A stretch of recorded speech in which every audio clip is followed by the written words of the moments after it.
Hello everybody. Today is a Wednesday, April 14th, and we are going to be finding the surface area of rectangular prisms. Okay, a rectangular prism is basically just a box. It's got 6 different rectangles or 6 identical rectangles that come together to form a 3-dimensional shape. And what we're going to do is we're going to take this 3-dimensional shape and we're going to lay it out flat, which is called a net. And then put in the dimensions, find the area of each of our sides, and then add them all together to find the entire surface area. So think of surface area as a box. If I was to have a closed box and flattened it out by cutting down the edges and laying it out flat, how much area would it take up? Or think about it as wrapping paper. How much wrapping paper, the minimum amount of wrapping paper to cover each side. So here's what it looks like as a 3-dimensional shape.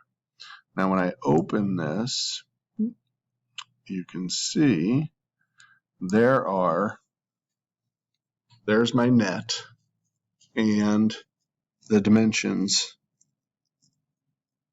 of each individual one. So here's what I do. I'm going to start by saying, okay, what is the area of this blue one right here? It is 4 by 14. So I'm going to go 4 times 14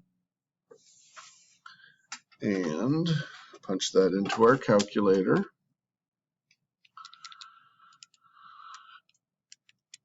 And we get 56. Now I'm going to write that number down twice, because if this one is 56, this one is also 56, because it's the parallel side when I close it up. See, I'll show you again. When we close it, you can see that that is basically this one and its opposite side. Okay, they're the same.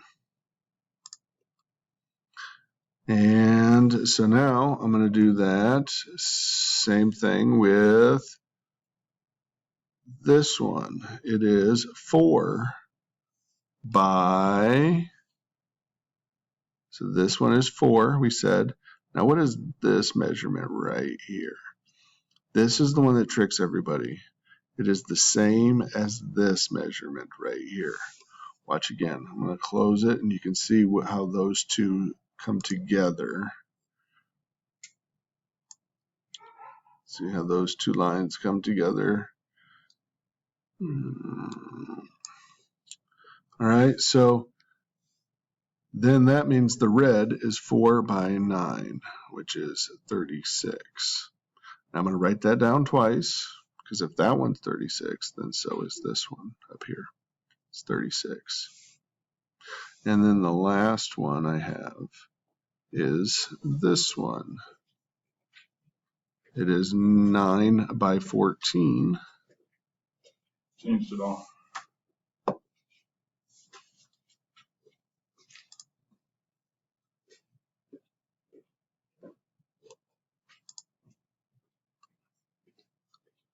And so 9 times 14 is 126. And I'm going to write that down twice, because this one, opposite side, is the same. So then I just add them all up. 56 plus 56 plus 36 plus 36 plus 126 plus 26. And we get a grand total of 436 square inches. Because we're talking about area.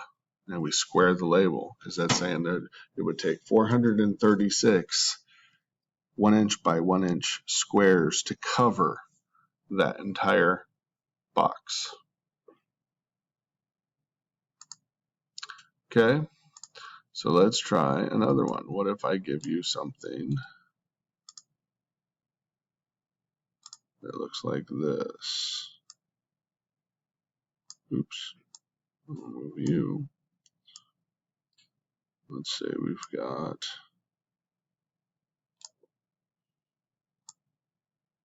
something that looks like this. And they're going to say, what if it is 1/9 inches? Well, that means that this thing right here is a cube, and that each side is 1/9 of an inch. So let's look like what it looks like when I draw the net. And we said that that was 1/9 right there. So that means that this down here is 1/9. That means that this one over here is 1/9. They're all 1/9. So I'm going to start by finding the area of this one. So that's 1/9 times 1/9, which is 1/81. Okay, so that's the area of 1. But since it's a cube, all of the sides are the same length,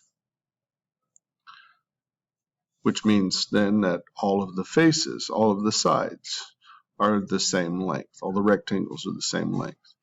So I'm going to take that 1 and multiply it times all 6.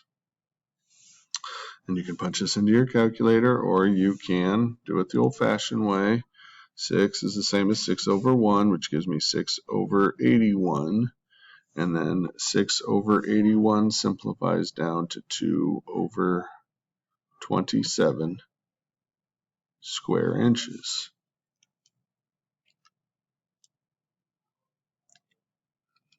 Double check here. Yep. So that's what you would get with a cube. All right, so you need to try the homework that is either given in class or online here for the Model B kids. Should be working it out on paper, take a picture, and upload that picture back into the assignment in Google Classroom for the Model B kids if you want credit. All right, tomorrow we will work on a different type of prism, but for today, this is a rectangular prism. This website is in Google Classroom as well, so then you can use it to kind of see how the nets work and get the dimensions in the right places. All right, have a good one, everybody.